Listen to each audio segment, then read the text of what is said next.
नमस्कार। मैं आज आपकी मुलाकात एक बड़े शख्सियत से कराने वाला हूँ और वो शख्सियत हैं श्री आशीष सोमैया जी, जो कि white oak capital asset management company के एग्जीक्यूटिव डायरेक्टर एंड सीईओ हैं। आज उनसे समझते हैं कि व्हाइट ओक कैपिटल किस तरह से इंडिया में म्यूचुअल फंड की दुनिया में काम करने वाली है। साथ ही साथ उनसे ये भी समझेंगे जो मार्केट में एक अनसर्टेनिटी का माहौल चल रहा है यूक्रेन रसिया वार के कारण, उसको लेके उनका क्या व्यू है और एक आम निवेशक को क्या करना चाहिए।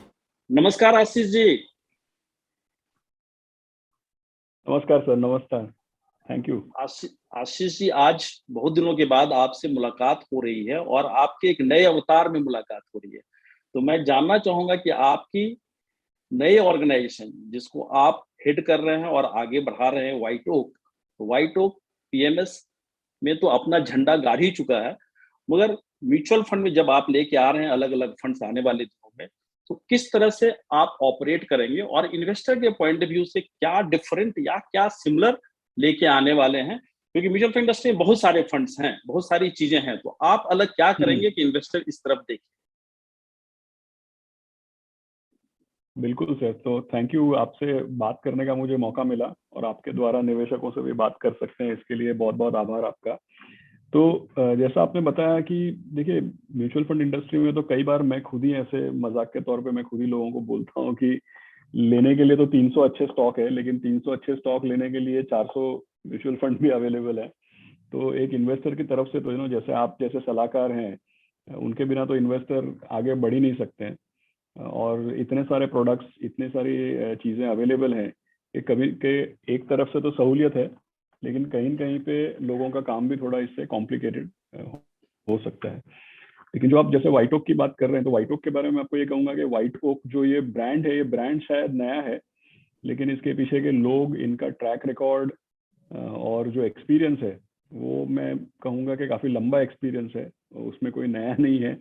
क्योंकि हमारे जो फाउंडर है व्हाइट ओक कैपिटल के, 2017 के जून के महीने में व्हाइट ओक कैपिटल की स्थापना हुई। और हमारे जो फाउंडर हैं प्रशांत खेमका साहब जो हैं, वो पिछले 15-16 सालों से इंडिया के इक्विटी पोर्टफोलियोज मैनेज करते आ रहे हैं। 2006 के साल में गोल्डमैन सैक्स एसेट मैनेजमेंट का इंडिया इक्विटी का जो पोर्टफोलियो था, इसकी शुरुआत इन्होंने ही की थी। आज भी दुनिया भर के जो फॉरेनर्स इंडिया में इन्वेस्ट करते हैं, उन सब में से सबसे बड़ा जो इन्वेस्टर्स के लिए सबसे बड़ा फंड जो अवेलेबल है वो गोल्डमैन सैक्स का है।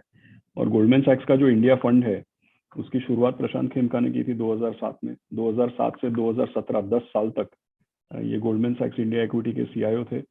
और 2017 से लेकर के 2022 तक अब यहाँ पे टीम बनाई है व्हाइट ओक कैपिटल में, और पिछले 5 साल से व्हाइट ओक कैपिटल में मैनेज कर रहे हैं। तो टोटली व्हाइट ओक आज $6 बिलियन कॉर्पस, मतलब लगभग आप समझ लीजिए 45,000 करोड़ रुपए का कॉर्पस मैनेज करता है। इसमें से 2-3 चीजें अलग है। एक तो जब यहाँ पे हमको म्यूचुअल फंड का लाइसेंस मिला है, तो शायद ही ये पहली बार ऐसा हुआ है कि एक प्रोफेशनल फंड मैनेजर को लाइसेंस मिला है। क्योंकि आप जैसे जानते होंगे, म्यूचुअल फंड इंडस्ट्री के काफी जो प्लेयर्स हैं, कोई बैंक है, कोई इंश्योरेंस कंपनी, कोई ब्रोकर है, कोई इंडस्ट्रियल है, ये शायद ही ऐसा एक फंड हाउस है जिसके पीछे प्रोफेशनल फंड मैनेजर है और 15 साल से इक्विटी, इंडिया के इक्विटी फंड्स मैनेज करने का ट्रैक रिकॉर्ड है। ऑलरेडी आमतौर पे आप देखिए तो नया फंड जब आता है तो उसका ट्रैक रिकॉर्ड वगैरह मिलना मुश्किल होता है, लेकिन यहाँ पे तो काफी लंबा ट्रैक रिकॉर्ड है। जैसे व्हाइट ओक में ही हम इंडिया का म्यूचुअल फंड अब कर रहे हैं, लेकिन यूरोप के जो इन्वेस्टर्स हैं या दुनिया भर के जो इन्वेस्टर्स हैं, उनको अगर इंडिया में पैसा लगाना हो तो हमारा इंटरनेशनल म्यूचुअल फंड तो काफी समय से चल रहा है। यहाँ तक कि ये $6 बिलियन में से 4.5 बिलियन जो हम मैनेज करते हैं, वो फॉरेनर्स का पैसा इंडिया में लगाते हैं। आप जैसे न्यूज़ मीडिया देखते हैं, न्यूज़पेपर्स देखते हैं, तो उसमें फॉरेन पोर्टफोलियो इन्वेस्टर्स के बारे में काफ़ी चर्चा होती है। तो इंडियन इक्विटी में पैसा लगाने वाले में सबसे बड़े से बड़े फॉरेन पोर्टफोलियो इन्वेस्टर्स में व्हाइट ओक का नाम आता है। तो लंबा ट्रैक रिकॉर्ड है। 22 लोगों की इक्विटी इन्वेस्टमेंट टीम है मुंबई में और सिंगापुर में, जो पूरे इंडिया के 350 से 400 कंपनियों पे रिसर्च करते हैं।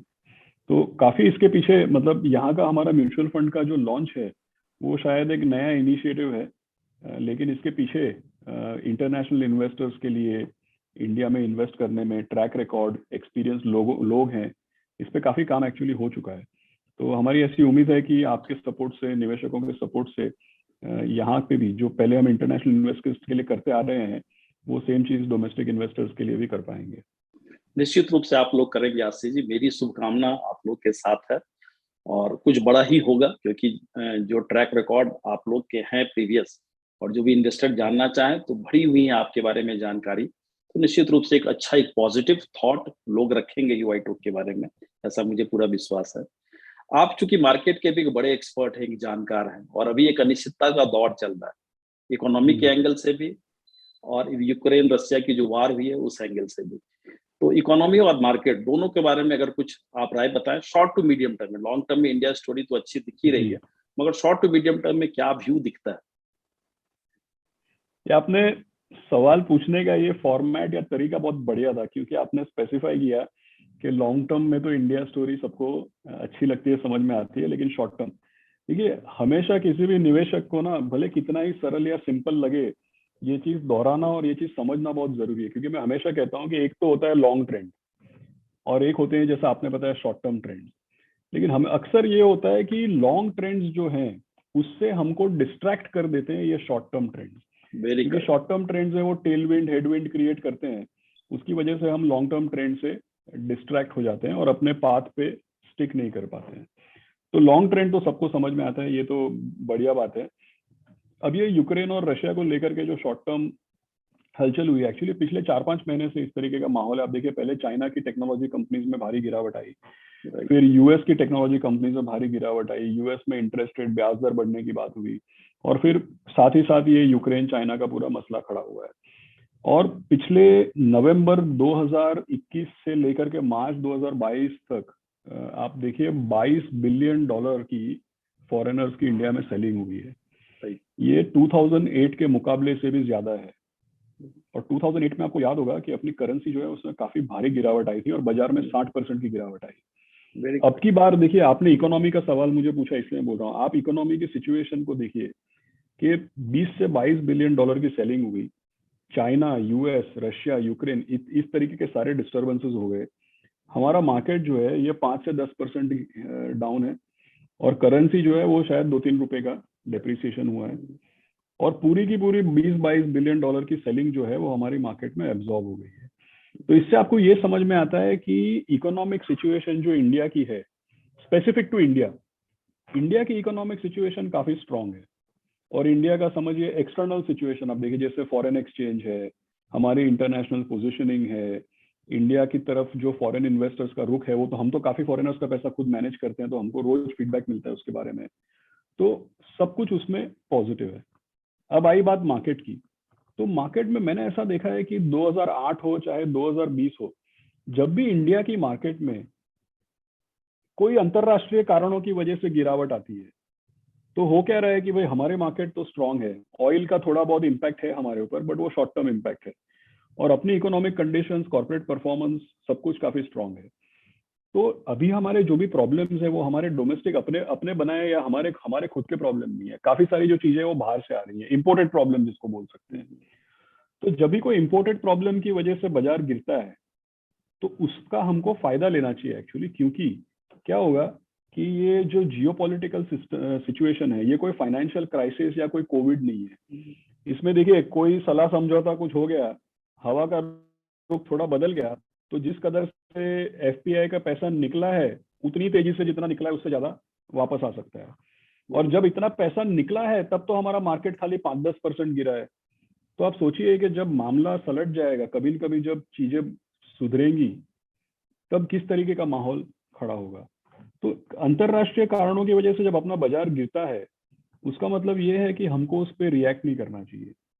और एक्चुअली मेरा काफी एक कन्विक्शन है, आई एम क्वाइट कॉन्फिडेंट कि जैसे ही हवा का रुख बदलेगा, एक बहुत बड़ी हम लोगों को रैली देखने को मिल सकती है। बहुत बहुत बढ़िया कहा आशीष जी आपने कि ये एक अपॉर्चुनिटी के रूप में ली जाए इस गिरावट को, और निश्चित रूप से ये ना सोचा जाए कि अब इंडियन मार्केट खत्म होने वाली, क्योंकि इंडियन इकोनॉमी में जो एक इंटरनल करंट चल रही है, और निश्चित रूप से वो दिख रहा है और आने वाले दिनों में हम अच्छा ही देखेंगे। और कोई इन्फॉर्मेशन जो आप देना चाहें इन्वेस्टर्स को, इक्विटी मार्केट इन जनरल के लिए, क्योंकि आपके फंड्स तो देखिए, आने हम वाले लोग दिनों जब, में आएंगे ही, हाँ उसके हम लोग और डिटेल बिल्कुल, बात करेंगे आने वाले दिनों में, मगर आज देखिए ये जो मैंने ओवरऑल आपको, हाँ जी बिल्कुल, नहीं जो अभी आप सवाल पूछ रहे थे उसमें मैंने जब जैसे आपको बताया कि इम्पोर्टेड प्रॉब्लम्स हैं, बाहर के कारणों की वजह से हमारा मार्केट गिर रहा है। तो क्या होता है कि जब मार्केट गिरता है तो लोग सब उसके कारण ढूंढने में लग जाते हैं। जैसे अगर हम स्पिरिचुअलिटी को फॉलो करें तो ऐसा बताया गया है कि सारे जवाब हमारे अंदर हैं, लेकिन इस चीज को मार्केट में नहीं यूज किया जाए कि हमारा मार्केट गिर रहा है तो हम ये सोचने लगे कि भाई हमारे साथ ही कुछ गलत है। एक्चुअली ऐसा नहीं है। हमारे पे तेल का असर जरूर है, लेकिन वो एक शॉर्ट टर्म असर है, उसके अलावा हमारे पे कोई डायरेक्ट असर नहीं है। आप देखिए पिछले थोड़े सालों में फॉरेन पोर्टफोलियो इन्वेस्टमेंट से ज्यादा हमारे यहाँ पे फॉरेन डायरेक्ट इन्वेस्टमेंट आ रही है। करेक्ट। गवर्नमेंट भी काफी रिफॉर्म्स कर रही है और काफी इन्वेस्टमेंट अट्रैक्ट किया जा रहा है। अगर चाइना में एक तरीके की मंदी है, अगर वर्ल्ड में इस तरीके के जियोपॉलिटिकल प्रॉब्लम्स है, तो इंडिया का ऑन इट्स ओन मेरिट पे पोजीशन थोड़ा ज्यादा निखर के आता है, ज्यादा इंप्रूव होके ज्यादा स्ट्रॉन्ग पोजीशन आएगा। तो आमतौर पर ऐसा माना जाता है कि हर चीज का जवाब हमारे अंदर होता है, लेकिन उसको इंडियन मार्केट को लेकर के नहीं लिया जाए। हम अभी के जो प्रॉब्लम है उसके काफी सारे जवाब बाहर हैं, अपने अंदर अपने मार्केट में इसके प्रॉब्लम ढूंढने नहीं चाहिए हमको, इसका फायदा उठाना चाहिए, on the contrary. Absolutely absolutely. Thank you Ashish ji. आपके इंफॉर्मेशन निश्चित रूप से इन्वेस्टर्स के लिए काफी काफी इंपॉर्टेंट होंगे, और इक्विटी मार्केट इन जनरल और आपके फंड विशेष जो आने वाले दिनों में आने वाली है एनएफओ के रूप में, तो उस पर फोकस रहेगा। और आने वाले दिनों में हम लोग और भी बात करेंगे और भी जानकारी आपसे हासिल करेंगे, जिससे खुद मुझे भी और साथ साथ हमारे ऑडियंस को भी लाभ मिलेगा। तो thank you very much Ashish ji. Thank you thank you thank you thank you thank you. आपने अभी सुना आशीष सोमैया जी, उन्होंने बड़ी क्लियरली अपने व्हाइट ओक कैपिटल के बारे में डिटेल बताया कि किस तरह से वो ऑपरेट करने वाली है और किस तरह से उनके जो पुराने फंड जो कि फॉरेन इन्वेस्टर्स के लिए इंडिया के लिए ऑलरेडी अवेलेबल है, उससे किस तरह से वो सिमिलर होने वाला है उनके आने वाले दिनों में जो फंड्स लेके आ रहे हैं। साथ ही साथ उन्होंने बड़ी बेबाकी से ये भी बताई कि यूक्रेन, रसिया या इंटरनेशनल लेवल पे जो भी अनसर्टेनिटी का माहौल है, वो किस रूप से इंडियन इन्वेस्टर्स के लिए अपॉर्चुनिटी का काम कर सकता है लॉन्ग टर्म में। तो इनको समझते हुए निश्चित रूप से मैं ये कहूँगा कि आपको अपनी ड्यू डिलिजेंस खुद करते हुए, अगर आपको लगता है कि म्यूचुअल फंड या इंडियन इक्विटी में इन्वेस्ट करना चाहिए, तो निश्चित रूप से आप कर सकते हैं।